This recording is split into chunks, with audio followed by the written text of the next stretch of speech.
ನಮಸ್ತೆ ಪ್ರಿಯ ವೀಕ್ಷಕರೇ ಮತ್ತು ಬಂಧುಗಳೇ. ಇತ್ತೀಚಿನ ವರ್ಷಗಳಲ್ಲಿ ತುಂಬ ಜನಕ್ಕೆ ಸ್ಟ್ರೋಕ್ ಅಂದರೆ ಪಾರ್ಶ್ವವಾಯು ಆಗ್ತಾ ಇರುವಂತಹದ್ದು ಲಕ್ವ ಅಂತಲೂ ಕೂಡ ಹೇಳ್ತೀವಿ ನಮ್ಮ ಹಾಡೋ ಭಾಷೆಯಲ್ಲಿ.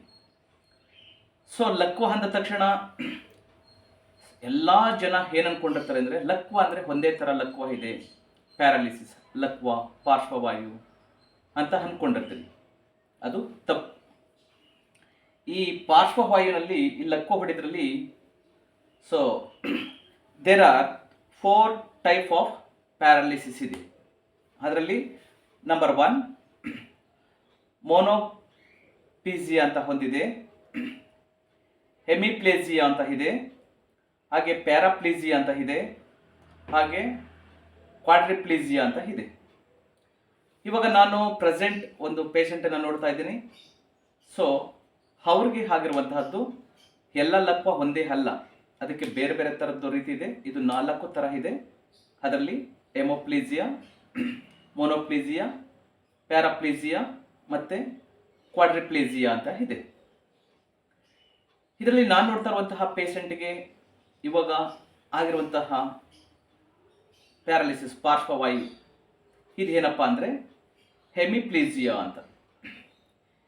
ಇದು ದೇಹದ ಒಂದು ಭಾಗದಲ್ಲಿ ಒಂದು ಸೈಡ್ನಲ್ಲಿ ಅಂದರೆ ಸೊ ಮುಖ, ತೋಳು, ಕೈಕಾಲುಗಳ ಸ್ನಾಯುಗಳು ಈ ಪಾರ್ಶ್ವವಾಯುವಿಗೆ ತುತ್ತಾಗ್ತವೆ. ಸೊ ಮೀನ್ಸ್ ಈ ಮೋಟಾರ್ ಸಮಸ್ಯೆಗಳ ಜೊತೆಗೆ ಸಂವೇದನೆ, ಸ್ಮರಣೆ, ಅರಿವು ಎಕ್ಸೆಟ್ರಾ ಎಕ್ಸೆಟ್ರಾ. ಸೊ ನಿಮಗೆ ಸೆನ್ಸ್ ಹೋಗ್ಬಿಡ್ತದೆ. ಇದು ಮೆದುಳಿನ ಗೋಳಾಕಾರದಲ್ಲಿ ಕಾರ್ಟಿಕೋಸ್ಪೈನಲ್ ಪ್ರದೇಶವನ್ನು ಹಾಳು ಮಾಡ್ತದೆ. ನಮ್ಮ ಬ್ರೈನಲ್ಲಿರುವಂತಹ ಒಂದು ಗೋಳಾಕಾರದ ಸೊ ಕಾರ್ಟಿಕೋಸ್ಪೈನಲ್ ಪ್ರದೇಶವನ್ನು ಇದು ಡ್ಯಾಮೇಜ್ ಮಾಡ್ತದೆ. ಸೊ ಎಕ್ಸಾಂಪಲ್, ಅದು ಒಂದೇ ಕಾರಣ ಜೊತೆಗೆ ನಿಮಗೆ ಬೆನ್ನಿನಲ್ಲಿ ಗಾಯ ಆಗಿರಬಹುದು, ಅಥವಾ ಮೆದುಳಿನಲ್ಲಿ ಗಡ್ಡೆಯಿಂದ ಆಗಬಹುದು, ಅಥವಾ ನಿಮಗೆ ಬ್ರೈನ್ ಸೋಂಕಿನಿಂದ ಆಗಬಹುದು, ಇನ್ಫೆಕ್ಷನ್ನಿಂದ ಆಗಬಹುದು. ಸೊ ಈ ಒಂದು ಹೆಮಿಪ್ಲೇಸಿಯಾ ಬರ್ತದೆ.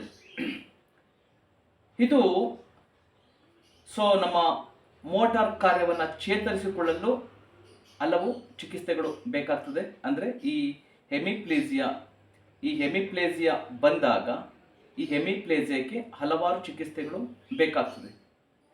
ಸರಿ, ಈ ಹೆಮಿಪ್ಲೇಸಿಯಾ ಬಂದಿದೆ. ಸೊ ಹಾಗಿದ್ರೆ ಇದರ ಲಕ್ಷಣಗಳೇನು ಅಂದರೆ ದುರ್ಬಲ ಮಾಂಸಖಂಡಗಳು, ಮಸಲ್ಸ್ ಅಥವಾ ನರ್ವಸ್ ಸಿಸ್ಟಮ್ಸ್ ಸಂಪೂರ್ಣ ನರಮಂಡಲನೇ ವೀಕ್ ಆಗುವಂತಹದ್ದು. ಆಮೇಲೆ ಯಾವುದಾದ್ರೂ ಒಂದು ವಸ್ತುಗಳನ್ನು ಅದನ್ನು ರೆಕಗ್ನೈಸ್ ಮಾಡೋದಕ್ಕೆ, ಅದನ್ನು ಗುರುತಿಡೋದಕ್ಕೆ ಸಾಧ್ಯವಾಗದೇ ಇರೋದು. ಆಮೇಲೆ ಏನಾದರೂ ಹಿಡಿದಿಟ್ಕೊಳ್ಳೋದಕ್ಕೆ ತೊಂದರೆ ಆಗುವಂತಹದ್ದು, ನೆನಪಿನ ಶಕ್ತಿ ಹಾಳಾಗುವಂತಹದ್ದು, ಮಸಲ್ಸ್ ಮತ್ತು ಸ್ನಾಯುಗಳಲ್ಲಿ ಬಿಗಿತ, ತುಂಬ ಬಾಡಿ ಸ್ಟಿಫ್ನೆಸ್. ನಾನು ಅವ್ರು ನೋಡ್ತಾ ಇರೋ ಪೇಷೆಂಟು ಅವರ ಲೆಗ್ಗಳನ್ನು ಒಂದು ಕಡೆ ಎಳ್ಕೊಂಡು ಸೊ ಈ ಕೈನ ಹೀಗೆ ಎದೆ ಮೇಲೆ ಇಟ್ಕೊಂಡ್ಬಿಟ್ಟಿದ್ದಾರೆ. ಈ elbow full complete so stiffness ಬಂದುಬಿಟ್ಟಿದೆ, ಶೋಲ್ಡರ್ ಸ್ಟಿಫ್ನೆಸ್ ಬಂದಿದೆ, ಸೊ ರಿಸ್ಟು ಸ್ಟಿಫ್ನೆಸ್ ಬಂದಿದೆ, ಮತ್ತು femur joints, elbow and ankle ಜಾಯಿಂಟ್ಸ್ಗಳು ಕಂಪ್ಲೀಟ್ ಸ್ಟಿಫ್ನೆಸ್ ಬಂದುಬಿಟ್ಟಿದೆ. ಕಾಲನ್ನ ಈಗ ಎಳೆದಿಟ್ಕೊಂಡು ಕೈನ ಹೀಗೆ ಹಿಡ್ಕೊಂಡು ಸ್ಟಿಫ್ನೆಸ್ ಬಂದುಬಿಟ್ಟಿದೆ. ಸೊ ಈ ಪಾರ್ಶ್ವವಾಯು ಅಂದರೆ ನೆಕ್ಕಿಂದ ಕೆಳಗಡೆ complete so left side complete stiffness ಬಂದಿದೆ, ತುಂಬ ಬಿಗಿತ ಬಂದ್ಬಿಟ್ಟಿದೆ. ಸೊ ಅದ್ರ ಜೊತೆಗೆ ಈ ಸ್ನಾಯುಗಳಲ್ಲಿ ದೌರ್ಬಲ್ಯ ಅಂದರೆ ವೀಕ್ನೆಸ್ ಆಗುವಂತಹದ್ದು, ದೇಹದ ಒಂದು ಬದಿಯಲ್ಲಿ ಸ್ಟಿಫ್ನೆಸ್ ತುಂಬ ಬಿಗಿತ ಬರೋದು, ಗಟ್ಟಿಯಾಗಿ ಇರುವಂತಹದ್ದು. ಸಮ್ಟೈಮ್ ಕೆಲವು ಸಾರಿ ಶಾಶ್ವತವಾಗಿ ಇದು ಸಜ್ಜಿತಗೊಂಡಂತಹ ಸ್ನಾಯುಗಳು ಅಂದರೆ ಸ್ಟಿಫ್ ಆಗಿ ಹಿಡ್ಕೊಂಡ್ಬಿಟ್ಟಿರುವಂತಹ ಸ್ನಾಯುಗಳನ್ನು ಸರಿ ಮಾಡೋದು ತುಂಬ ಕಷ್ಟ ಆಗ್ತದೆ.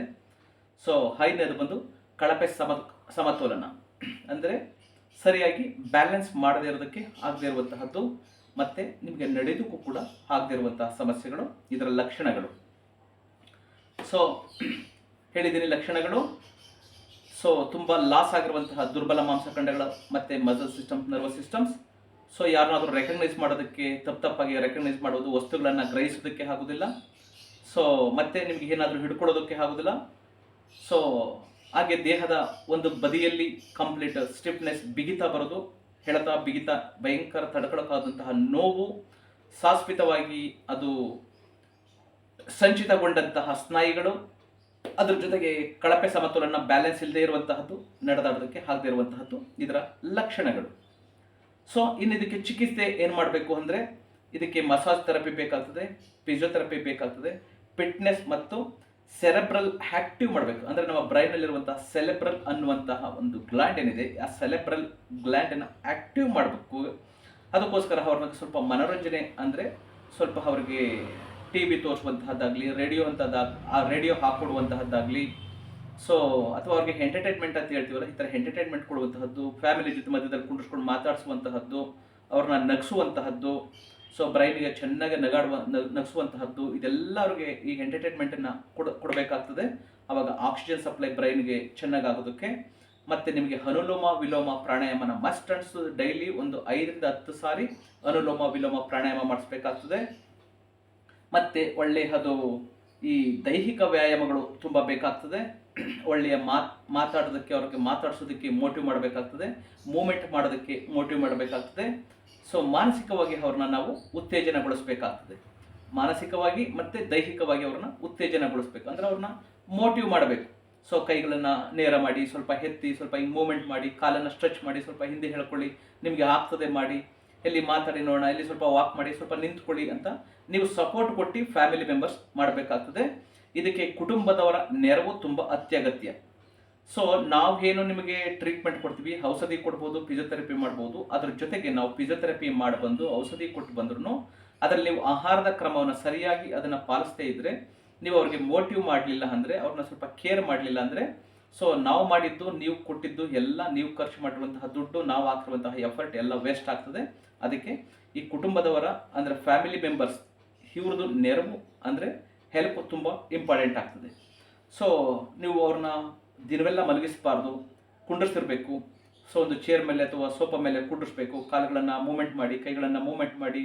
ಸೊ ನಾನು ಇದೇನು ತೋರಿಸ್ತಿದ್ದೀನಿ ಹೇಳಿ, ನಾನು ಯಾರು ಹೇಳಿ, ಸೊ ಆ ಟಿ ವಿನಲ್ಲಿ ಏನು ಬರ್ತಿದೆ ಹೇಳಿ, ರೇಡಿಯೋಲಿ ಏನು ಕೇಳಿದ್ರಿ ಹೇಳಿ ಅಂತೇಳಿ ಅವ್ರನ್ನ ಮೋಟಿವ್ ಮಾಡ್ತಿರ್ಬೇಕು.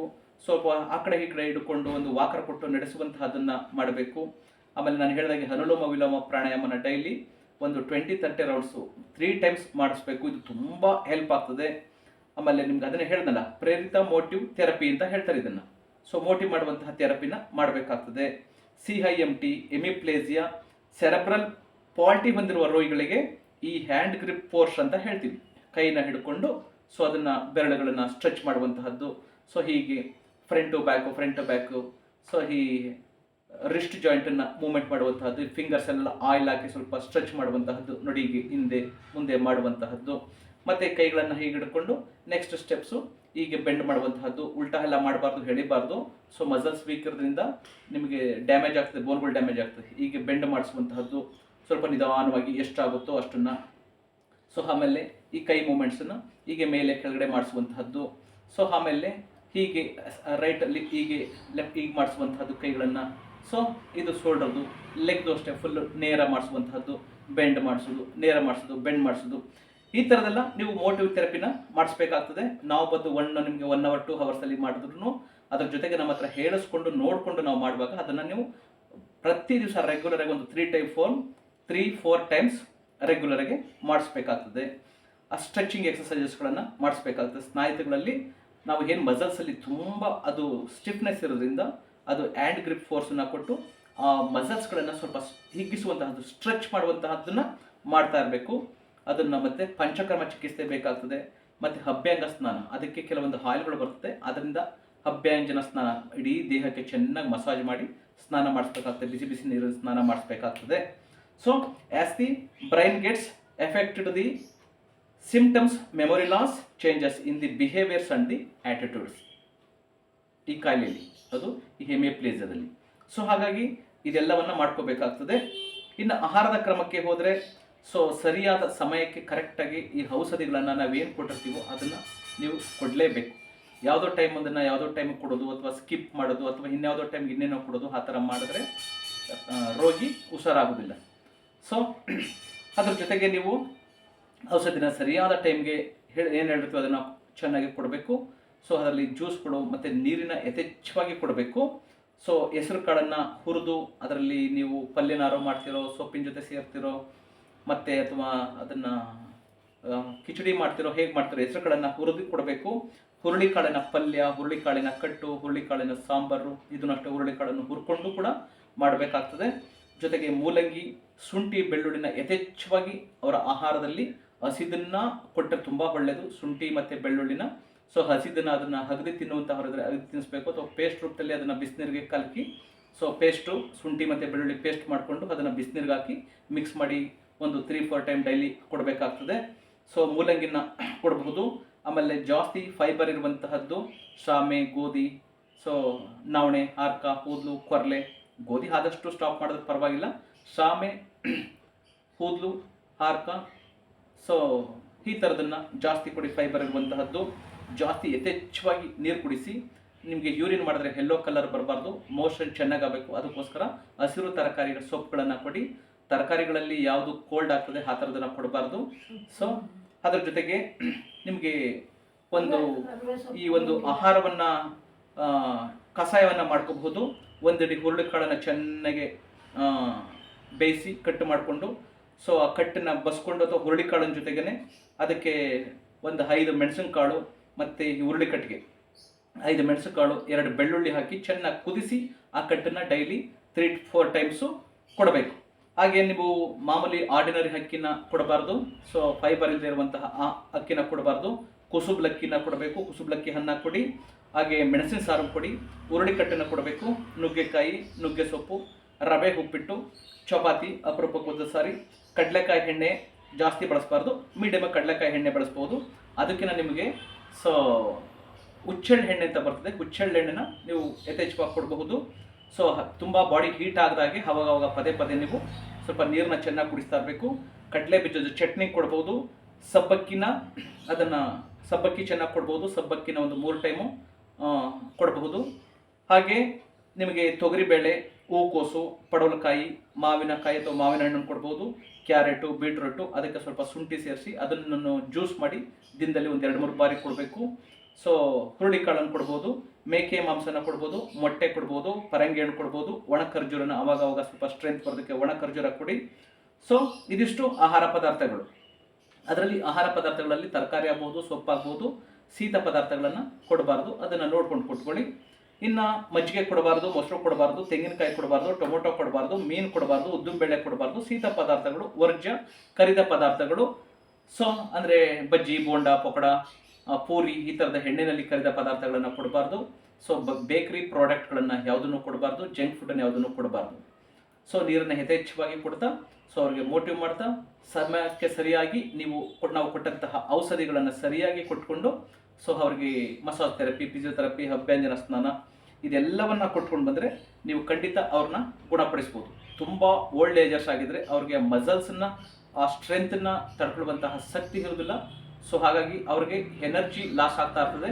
ನಾವು ಫಿಸಿಯೋಥೆರಪಿ ಮಾಡಿದಾಗಲಿ ಅಥವಾ ಅವ್ರಿಗೆ ಆಯಿಲ್ ಥೆರಪಿ ಮಾಡಿದಾಗಲಿ ಇರುವಂತಹ ಎನರ್ಜಿ ಶಕ್ತಿ ಕೂಡ ಲಾಸ್ ಆಗ್ತದೆ. ಆ ಶಕ್ತಿನ ನೀವು ತುಂಬುವಂತಹ ಕೆಲಸ ಮಾಡಬೇಕು. ಸರಿಯಾಗಿ ಅವ್ರಿಗೆ ಸೊ ನೋಡ್ಕೋಬೇಕು. ನೀವು ಅದನ್ನು ಫ್ಯಾಮಿಲಿ ಮೆಂಬರ್ಸ್ ಅದನ್ನು ಕೇರ್ ಮಾಡಲಿಲ್ಲ ಅಂದರೆ ಸೊ ನಾವುಗಳು ಏನೇ ಪ್ರಯತ್ನ ಮಾಡಿದ್ರು ಅದು ನೀರಿನಲ್ಲಿ ಹೋಮ ಮಾಡ್ದಂಗೆ ಆಗ್ತದೆ. ಹಾಗಾಗಿ ನಮಗೆ ನಮ್ಮ ಟ್ರೀಟ್ಮೆಂಟ್ ಜೊತೆಗೆ ನಿಮ್ಮ ಸಹಕಾರ ಕೂಡ ತುಂಬ ಅಗತ್ಯವಾಗಿರ್ತದೆ. ಸೊ ಇದು ನೀವು ಅಂದ್ಕೊಂಡಾಗೆ ಪ್ಯಾರಾಲಿಸಿಸಲ್ಲಿ ಪಾರ್ಶ್ವವಾಯು ಲಕ್ವದಲ್ಲಿ ಒಂದೇ ಥರ ಅಲ್ಲ, ಅದು ತುಂಬ ಟೈಪ್ ಇರ್ತದೆ. ತುಂಬ ಜನ ಏನು ಮಾಡ್ತಾರೆ, ಪ್ಯಾರಾಲಿಸಿಸ್ಗೆ ಎಲ್ಲೋ ಒಂದು ಕಡೆ ಹೋಗಿ ಸೊ ಅದು ಪಲ್ಮೇರ್ ಆಗಿರಬಹುದು, ಆಂಧ್ರ ಆಗಿರಬಹುದು, ಕರ್ನಾಟಕ ಆಗಿರ್ಬೋದು, ಚನ್ನಪಟ್ಟಣ ಆಗಿರ್ಬೋದು, ಎಲ್ಲೋ ಒಂದು ಕಡೆ ಹೋಗಿ ಔಷಧಿ ಕೊಡಿಸ್ಕೊ ಬರ್ತೀರಿ. ಅವರು ಟೋಟಲ್ ಪ್ಯಾರಾಲಿಸಿಸ್ಗೆ ಅಂತ ಲಕ್ವಗೆ ಅಂತ ಔಷಧಿ ಕೊಡ್ತಾರೆ. ಅದಾದ ಮೇಲೆ ನಿಮಗೆ 80% ನಮ್ಮ ಬ್ರೈನ್ಗೆ ಹೋಗುವಂತಹ ವೇನ್ಸ್, ರಕ್ತನಾಳಗಳಲ್ಲಿ ಬ್ಲಾಕೇಜ್ ಆಗಿದ್ರೆ ಮಾತ್ರ ಅದು ಕ್ಯೂರ್ ಆಗ್ತದೆ. ಅದನ್ನು ಬಿಟ್ಟು ನಾನು ನಿಮಗೆ ಮುಂದಿನ ವಿಡಿಯೋಗಳಲ್ಲಿ ನಿಮಗೆ ಈ ಮೋನೋಪ್ಲೇಸಿಯಾ ಇದರ ಬಗ್ಗೆ ಮತ್ತು ಪ್ಯಾರಾಪ್ಲೇಸಿಯಾ ಮತ್ತು ಕ್ವಾಡ್ರಿಪ್ಲೇಸಿಯಾ ಇವಾಗ ನಾನು ನಿಮಗೆ ಎಕ್ಸ್ಪ್ಲೈನ್ ಮಾಡಿರೋದು ಸೊ ಹೆಮಿಪ್ಲೇಸಿಯಾ ಅಂತ. ಈ ಹೆಮಿಪ್ಲೇಸಿಯಾದ ಬಗ್ಗೆ ಎಕ್ಸ್ಪ್ಲೈನ್ ಮಾಡಿದ್ದೀನಿ. ಈ ಮಿಕ್ಕಿದಂತಹ 3 ಲಕ್ವಗಳ ಬಗ್ಗೆ ನಾನು ಮುಂದಿನ ವಿಡಿಯೋಗಳಲ್ಲಿ ನಿಮಗೆ ಸವಿಸ್ತಾರವಾಗಿ ಹೇಳ್ತಾ ಹೋಗ್ತೀನಿ. ನಿಮಗೆ ಸೊ ಈ ವಿಡಿಯೋಗಳು ಇಷ್ಟ ಆಗಿದ್ರೆ ಬೇರೆಯವ್ರಿಗೂ ಶೇರ್ ಮಾಡಿ, ಹೆಲ್ಪ್ ಆಗಲಿ. ಯಾಕೆಂದರೆ ಲಕ್ವ ಅಂದರೆ ಒಂದೇ ಥರ ಅಂತ ಅಂದ್ಕೊಂಡ್ಬಿಟ್ಟಿರ್ತಾರೆ. ಪಾಪ ಅವ್ರಿಗೆ ಅಷ್ಟೊಂದು ನಾನು ಹಿಡಿದಿರೋದಿಲ್ಲ. ಬೇರೆಯವ್ರಿಗೂ ಶೇರ್ ಮಾಡಿ. ಸೊ ನಿಮಗೆ ಇದು ಯಾವುದೇ ತರಹದ ಸಮಸ್ಯೆಗಳಿದ್ರು, ಹೆಲ್ತ್ ಇಶ್ಯೂಸ್ ಇದ್ದರೂ, ಎಷ್ಟೇ ವರ್ಷಗಳಿಂದ ಇದ್ರೂ ನೀವು ನಮ್ಮನ್ನು ಕಾಂಟ್ಯಾಕ್ಟ್ ಮಾಡಬಹುದು. ಸೊ ಪ್ರತಿಯೊಂದು ರೋಗಿಗೂ ನಾನು ಏನು ಹೇಳ ಬಯಸ್ತೀನಿ ಅಂದರೆ, ನಾವು ಹೇಳಿದಂತಹ ಡಯಟನ್ನು ಕರೆಕ್ಟಾಗಿ ಫಾಲೋ ಮಾಡಬೇಕು, ಕೊಟ್ಟಂತಹ ಔಷಧಿಗಳನ್ನು ಸರಿಯಾದ ರೀತಿನ ತಗೋಬೇಕು. ಸರಿಯಾಗಿ ಔಷಧಿಗಳನ್ನು ನಾವು ಎಷ್ಟು 3 ಮಂತ್ಸ್ ಹೇಳಿರ್ತೀವೋ, 48 ಡೇಸ್ ಹೇಳಿರ್ತೀವೋ, 15 ಡೇಸ್ ಹೇಳಿರ್ತೀವೋ, 6 ಮಂತ್ ಹೇಳಿರ್ತೀವೋ, ನಿಮ್ಮ ಕಾಯಿಲೆಗಳಿಗೆ, ನಿಮ್ಮ ಏಜ್ಗೆ ಅನುಗುಣವಾಗಿ ನಿಮ್ಮ ರಿಪೋರ್ಟ್ಗಳನ್ನು ನೋಡಿಕೊಂಡು ಅದನ್ನು ನೋಡಿಕೊಂಡೇ ನಾವು ಹೇಳೋದು. ಸೊ ಆ ಔಷಧಿಗಳನ್ನು ಸರಿಯಾದ ರೀತಿಯಲ್ಲಿ, ಸರಿಯಾದ ಕ್ರಮದಲ್ಲಿ ತಗೋಬೇಕು. ಬಿಫೋರ್ ಫುಡ್ಡು, ಆಫ್ಟರ್ ಫುಡ್ ಯಾವ್ದು ಹೇಳಿರ್ತೀವಿ, ಆಫ್ಟರ್ನೂನ್ ಯಾವ್ದು ಹೇಳಿರ್ತೀವಿ, ಎಷ್ಟು ಪ್ರಮಾಣದ ತಗೋಬೇಕು ಅಂತ ಹೇಳಿರ್ತೀವಿ, ಅದನ್ನು ಸರಿಯಾದ ರೀತಿಯಲ್ಲಿ ಫಾಲೋ ಮಾಡಬೇಕು. ತುಂಬ ಕಾಯಿಲೆಗಳಿಗೆ ನಮ್ಮ ಈ ಆಯುರ್ವೇದದಲ್ಲಿ ಡಯಟ್ಗಳು ತುಂಬ ಇಂಪಾರ್ಟೆಂಟ್ ಆಗ್ತದೆ. ಡಯಟನ್ನು ಫಾಲೋ ಮಾಡಬೇಕು. ಸೋಮಾರಿತನನ ಬಿಡಬೇಕು. ಈ ಕೆಟ್ಟದಕ್ಕೆ ಬೇಗ ಅಟ್ರಾಕ್ಟ್ ಆಗ್ತೀರಿ, ಅದನ್ನು ಬಿಟ್ಟು, ಆ ಸೋಮಾರಿತನನ ಬಿಟ್ಟು ಹೇಳಿದ್ದನ್ನು ಕರೆಕ್ಟಾಗಿ ಫಾಲೋ ಮಾಡಿದ್ರೆ ಅವ್ರು ಎಂತಹ ಸಮಸ್ಯೆಗಳಿದ್ರೂ ಸಾಲ್ವ್ ಮಾಡ್ಬೋದು. ನೀವು ಸರಿಯಾಗಿ ಮೆಡಿಸಿನ್ನ ತಗೊಳ್ಳದೇ ಇರೋದು, ಅಥವಾ ಕಂಜೂಸ್ತನ ಮಾಡೋದು, ದುಡ್ಡು ಖರ್ಚು ಮಾಡೋದಕ್ಕೆ ಹಿಂದೆ ಮುಂದೆ ನೋಡೋದು, ಅಥವಾ ಒಂದ್ಸಾರಿ ನಮ್ಮ ಹತ್ರ ಬಂದು ತೋರಿಸೋದು, ನಾಳೆ ಇನ್ನೊಬ್ಬರ ಹತ್ರ ಡಾಕ್ಟ್ರು, ನಾಳಿದ್ದು ಇನ್ಯಾರೋ ಹೇಳಿದ್ರು ಅಂತ ಹಿನ್ನೆಲ್ಲೋ, ಹಿಂಗೆ ಇಡೀ ದೇಶನ ಸುತ್ಕೊಬಂದು ಲಾಸ್ಟ್ ಮೂಮೆಂಟಲ್ಲಿ ನಮ್ಮ ಹತ್ರ ಬಂದಾಗ ನಮಗೆ ತುಂಬ ಕಷ್ಟ ಆಗ್ತದೆ, ನಿಮಗೂ ಕಷ್ಟ ಆಗ್ತದೆ, ನಿಮಗಿನ್ನ ಜಾಸ್ತಿ ನಮಗೆ ರಿಸ್ಕ್ ಜಾಸ್ತಿ ಆಗ್ತದೆ. ದಯವಿಟ್ಟು ಆ ಥರ ಮಾಡಬೇಡಿ ಅಂತ ಹೇಳ್ತಾ, ನನ್ನ ಕಾಂಟ್ಯಾಕ್ಟ್ ನಂಬರ್ 9945123126, ಮತ್ತೊಮ್ಮೆ 9945123126. ನಿಮಗೆ ಯಾವುದೇ ತರಹದ್ದು ಈ ಥರ ಪ್ಯಾರಾಲಿಸಿಸ್ ಇರ್ಬೋದು, BP, sugar, thyroid, cholesterol, Parkinson's, varicose veins, lumbar spondylitis, cervical spondylitis, kidney stone, fatty liver, ಮತ್ತು ಬೊಜ್ಜಿನ ಸಮಸ್ಯೆ ಇರಬಹುದು, ಎಲ್ಲ ತರಹದ ಚರ್ಮ ರೋಗಗಳಿರಬಹುದು. ನಿಮಗೆ ಮಕ್ಕಳಾದದ್ದು infertility, PCOD, PCOS, irregular period, ಯಾವುದೇ ಥರದ ಸಮಸ್ಯೆ ಇದ್ದರೂ ನಮ್ಮನ್ನು ಸಂಪರ್ಕಿಸಬಹುದು. ನಮ್ಮಲ್ಲಿ ಯಾರು ಹೇಳಿದ್ದನ್ನು ಕರೆಕ್ಟಾಗಿ ಫಾಲೋ ಮಾಡ್ತಾರೆ ಅವ್ರಿಗೆ ರಿಸಲ್ಟ್ 100%.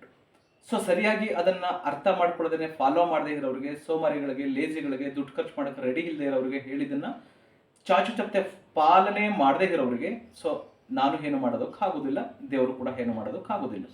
ನಮ್ಮ ಪ್ರಯತ್ನ ದೇವ್ರ ಮೆಚ್ಚ. ನಾವು ತುಂಬ ಸತ್ಯವಾಗಿ, ಹಾನೆಸ್ಟಾಗಿ ನಾವು ಮಾಡಿರ್ತೀವಿ. ಅದನ್ನು ನೀವು ಸರಿಯಾಗಿ ಪಾಲನೆ ಮಾಡಲಿಲ್ಲ ಅಂದರೆ ನಾವು ಏನು ಮಾಡೋದಕ್ಕಾಗೋದಿಲ್ಲ. ಕರೆಕ್ಟಾಗಿ ಹೇಳಿದ್ದನ್ನು ಫಾಲೋ ಮಾಡ್ತೀವಿ ಅನ್ನೋರು ನಮ್ಮನ್ನು ಸಂಪರ್ಕಿಸ್ಬೋದು. ಮತ್ತೊಮ್ಮೆ ನಮ್ಮ ಕಾಂಟ್ಯಾಕ್ಟ್ ನಂಬರ್ 9945123126.